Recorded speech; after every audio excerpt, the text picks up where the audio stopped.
بسم اللہ الرحمن الرحیم الحمد للہ رب العالمین والصلاة والسلام علی سید المرسلین والعاقبۃ للمتقین اما بعد۔ نماز اسلام کا بہت اہم رکن اور اللہ تعالی سے تعلق قائم کرنے کا سب سے بڑا ذریعہ ہے۔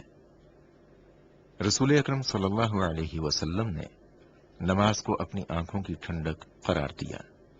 نماز کا وقت ہوتا تو آپ صلی اللہ علیہ وسلم حضرت بلال رضی اللہ عنہ کو ان الفاظ کے ساتھ اذان دینے کا حکم فرماتے: اقم الصلاۃ یا بلال ارحنا بہا، اے بلال ہمیں نماز سے راحت پہنچاؤ۔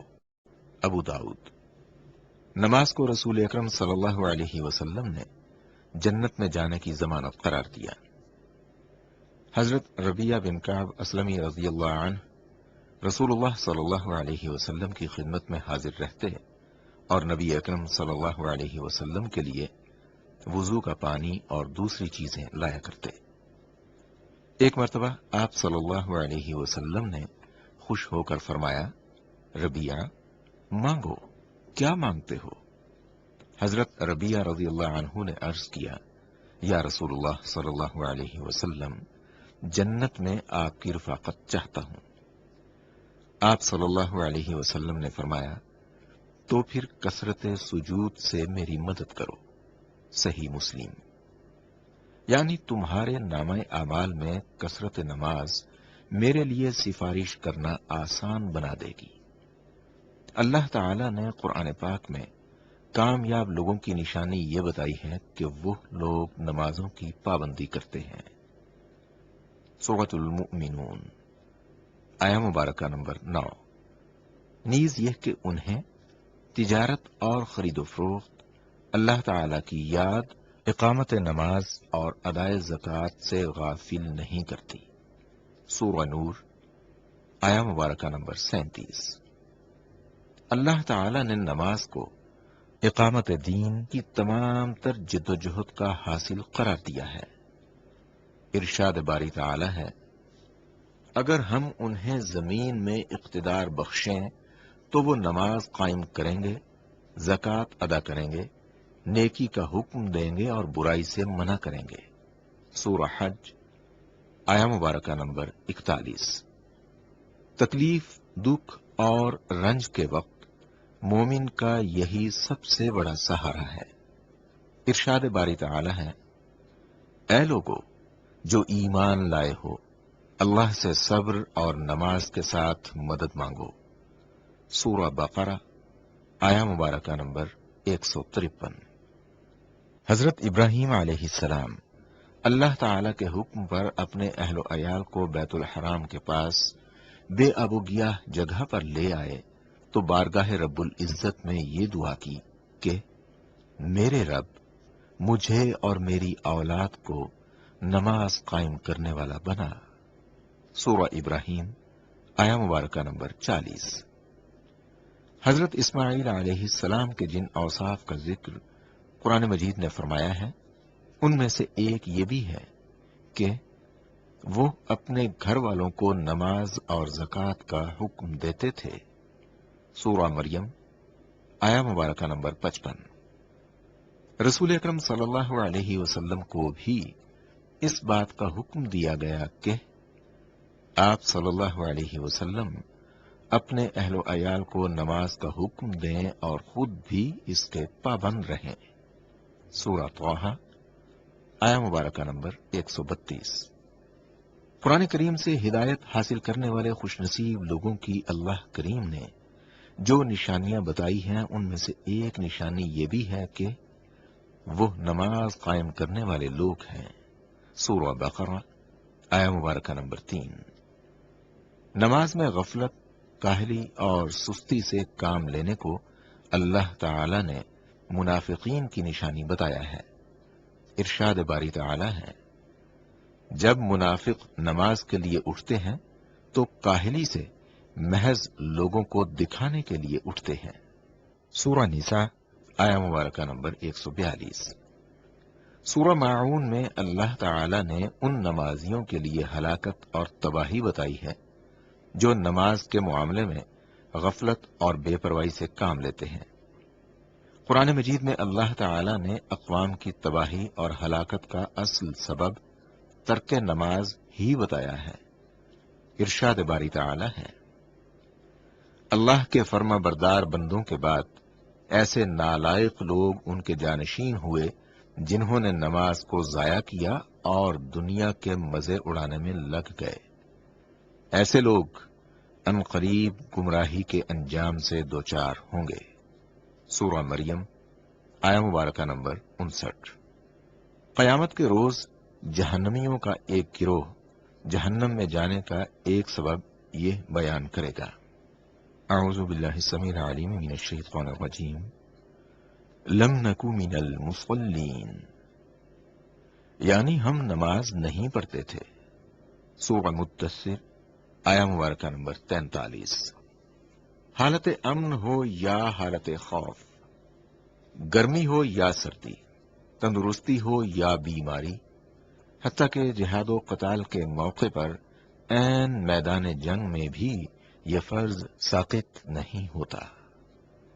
رسول اکرم صلی اللہ علیہ وسلم 5 فرض نمازوں کے علاوہ نماز تہجد، نماز اشراق، نماز چاشت، تحیۃ الوضو اور تحیۃ المسجد کا بھی اہتمام فرماتے، اور پھر خاص مواقع پر اپنے رب کے حضور توبہ استغفار کے لیے نماز ہی کو ذریعہ بناتے۔ خسوف یا کسوف ہوتا تو مسجد تشریف لے جاتے، زلزلہ یا آندھی آتی تو مسجد تشریف لے جاتے، طوفان باد و باران ہوتا تو مسجد تشریف لے جاتے، فاقے کی نوبت آتی، کوئی پریشانی اور تکلیف ہوتی تو مسجد تشریف لے جاتے، سفر سے واپسی ہوتی تو پہلے مسجد تشریف لے جاتے پھر گھر پلٹتے۔ حیات طیبہ کے آخری دنوں میں حالت علالت میں بھی رسول اکرم صلی اللہ علیہ وسلم کو جس چیز کی سب سے زیادہ فکر تھی وہ نماز تھی۔ وفات مبارک سے چند یوم قبل تیز بخار کی وجہ سے آپ صلی اللہ علیہ وآلہ وسلم پر غنودگی کی حالت طاری تھی۔ عشاء کے وقت آنکھ کھلی تو سب سے پہلے یہ سوال کیا، کیا لوگوں نے نماز پڑھ لی ہے؟ عرض کیا گیا، نہیں، آپ صلی اللہ علیہ وسلم ہی کا انتظار ہے۔ سرور عالم صلی اللہ علیہ وسلم نے پھر اٹھنا چاہا تو بے ہوش ہو گئے۔ جب آنکھ کھلی تو زبان مبارک سے پھر وہی الفاظ نکلے، کیا لوگوں نے نماز پڑھ لی ہے؟ عرض کیا گیا، نہیں، آپ صلی اللہ علیہ وسلم ہی کا انتظار ہے۔ تیسری مرتبہ اٹھنے کی کوشش میں پھر غشی طاری ہو گئی۔ افاقہ ہونے پر ارشاد فرمایا، ابو بکر رضی اللہ عنہ نماز پڑھائیں۔ وفات مبارک سے چند لمحے پہلے آپ صلی اللہ علیہ وسلم نے امت کو جو آخری وصیت فرمائی وہ یہ تھی، الصلاۃ الصلاۃ وما ملکت ایمانکم، یعنی مسلمانوں، نماز اور اپنے غلاموں کا ہمیشہ خیال رکھنا۔ نبی اکرم صلی اللہ علیہ وسلم کے اسوہ حسنہ سے نماز کی اہمیت واضح ہو جاتی ہے۔ نماز بذات خود جتنی اہم ہے، طریقہ نماز بھی اسی قدر اہم ہے۔ نماز کے بارے میں حکم صرف یہی نہیں کہ اسے ادا کرو، بلکہ حکم یہ بھی ہے کہ اس طرح ادا کرو جس طرح مجھے ادا کرتے دیکھتے ہو۔ صحیح بخاری۔ ایک حدیث میں ارشاد مبارک ہے کہ قیامت کے روز حقوق اللہ میں سے سب سے پہلے نماز کا حساب لیا جائے گا۔ جس کی نماز درست طریقے سے پڑھی گئی ہوگی وہ کامیاب و کامران ہوگا، اور جس کی نماز بگاڑی گئی ہوگی وہ ناکام و نامراد ہوگا۔ بحوالہ ترمذی۔ غور فرمائیے، قیامت کے روز نماز کے بارے میں جس چیز کا حساب ہوگا وہ یہ نہیں کہ نماز پڑھی یا نہیں پڑھی، بلکہ حساب اس بات کا ہوگا کہ نماز سنت کے مطابق پڑھی گئی یا نہیں۔ اس حدیث سے یہ اندازہ لگانا مشکل نہیں کہ ادائیگی نماز کے ساتھ ادائیگی نماز کا طریقہ کس قدر اہم اور ضروری ہے۔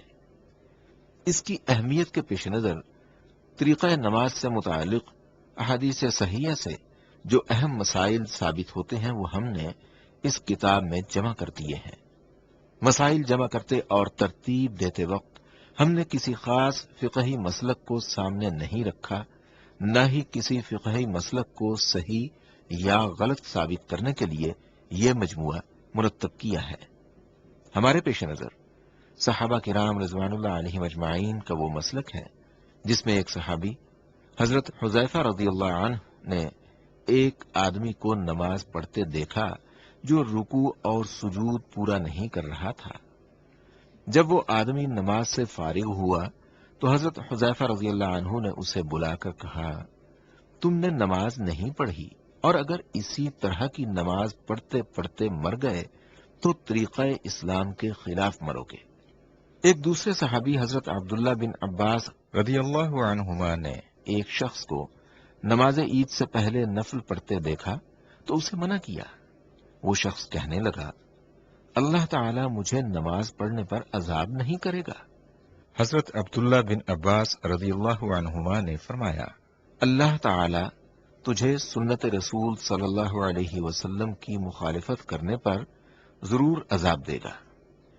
ایک اور صحابی حضرت عمارہ بن رویبہ رضی اللہ عنہ نے خطبہ جمعہ کے دوران حاکم وقت کو ممبر پر ہاتھ بلند کرتے دیکھا تو کہا، اللہ خراب کرے ان ہاتھوں کو، میں نے رسول اللہ صلی اللہ علیہ وسلم کو دیکھا ہے کہ اس سے زیادہ نہ کرتے تھے، اور اپنی انگشت شہادت سے اشارہ کیا۔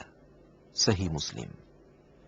اتباع سنت کے معاملے میں صحابہ کرام رضوان اللہ علیہم اجمعین کی یہی سوچ اور فکر ہمارا مسلک ہے۔ سنت رسول صلی اللہ علیہ وسلم سے محبت کا یہی جذبہ ہمارا مذہب ہے، اور اسی جذبے کے پیش نظر ہم نے یہ احادیث جمع کی ہیں۔ جو شخص رسول اللہ صلی اللہ علیہ وسلم کے اس فرمان مبارک سے آگاہ ہے، من رغب عن سنتی فلیس منی، یعنی جس شخص نے میری سنت اختیار کرنے سے گریز کیا وہ مجھ سے نہیں، وہ شخص کسی بھی سنت کو معمولی اور غیر اہم سمجھ کر نظر انداز کرنے کی جسارت نہیں کر سکتا۔ صحت احادیث کے بارے میں یہ وضاحت بیجا نہیں ہوگی کہ کتاب الصلاح کا شروع میں جو مسودہ تیار کیا گیا تھا اس کا کم از کم 1/4 حصہ محض اس لیے الگ کرنا پڑا کہ وہ احادیث صحیح اور حسن درجے کی نہ تھیں۔ رسول اکرم صلی اللہ علیہ وآلہ وسلم کا ارشاد مبارک ہے، جس نے دانستہ میری طرف ایسی بات منسوب کی جو میں نے نہیں کہی وہ اپنی جگہ جہنم میں بنا لے۔ جامع ترمذی۔ ہم اپنے اندر یہ ہمت اور حوصلہ نہیں پاتے کہ وہ احادیث جو کسی پہلو سے ضعیف ثابت ہو جائیں انہیں محض کسی مسلک کی حمایت یا مخالفت کی خاطر لکھنے کا بوجھ اپنے سر اٹھائیں۔ ساری کاوش اور محنت کے باوجود ہم اپنے قارئین سے بحثمیم قلب درخواست کرتے ہیں کہ اگر کوئی حدیث صحیح یا حسن درجے کی نہ ہو تو براہ کرم ضرور مطلع فرمائیں۔ ہم انشاءاللہ بصد شکریہ آئندہ اس کی تصحیح کر دیں گے۔ مجھے اپنی علمی اور عملی کم مائگی اور بے وضاحتی کا احساس اور اعتراف ہے۔ مجھ جیسا گناہ کار اور سیاہ کار اس لائق کہاں کہ حدیث رسول صلی اللہ علیہ وسلم کی کوئی خدمت کر سکے۔ حقیقت یہ ہے کہ میں حدیث کے ایک ادنا طالب علم کی صف میں بھی شامل ہونے کا اہل نہیں۔ یہ بارے گیراں اٹھانے کی ہمت اور حوصلہ پانے کا محرک صرف ایک ہی جذبہ ہے، سنت رسول صلی اللہ علیہ وسلم سے محبت کا جذبہ، اتباع سنت کی فکر، ورنہ من آنم کے من دانم۔ کتاب میں حسن و خوبی کے تمام پہلو محض اللہ تعالی کے فضل و کرم کی وجہ سے ہیں، غلطیاں اور خامیاں میری کوتاہی اور خطا کا نتیجہ۔ اللہ کریم اس کے بہترین پہلوؤں کو اپنے فضل و کرم سے شرف قبولیت عطا فرمائے، آمین۔ مجھے یہ اعتراف کرنے میں کوئی تعمل نہیں کہ یہ کتاب کسی علمی ذخیرے میں اضافے کا باعث نہیں بنے گی، البتہ ہمارے ہاں کثیر تعداد میں پڑھے لکھے افراد جو سنت رسول صلی اللہ علیہ وسلم سے گہری محبت اور عقیدت رکھتے ہیں، آپ صلی اللہ علیہ وسلم کے اسوہ حسنہ سے فیضیاب ہونا چاہتے ہیں، لیکن نہ تو وہ ضخیم عربی کتب کی طرف رجوع کر سکتے ہیں، نہ ہی طویل اور ثقیل اردو تراجم کی کتب سے استفادہ کرنے کا وقت پاتے ہیں۔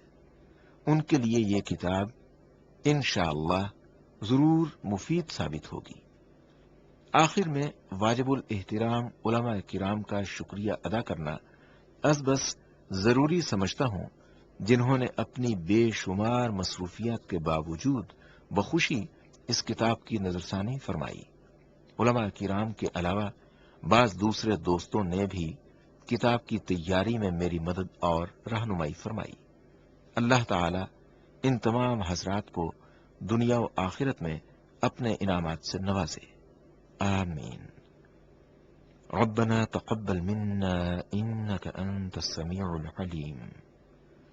اے ہمارے پروردگار، ہماری محنت قبول فرما، بے شک تو خوب سننے اور خوب جاننے والا ہے۔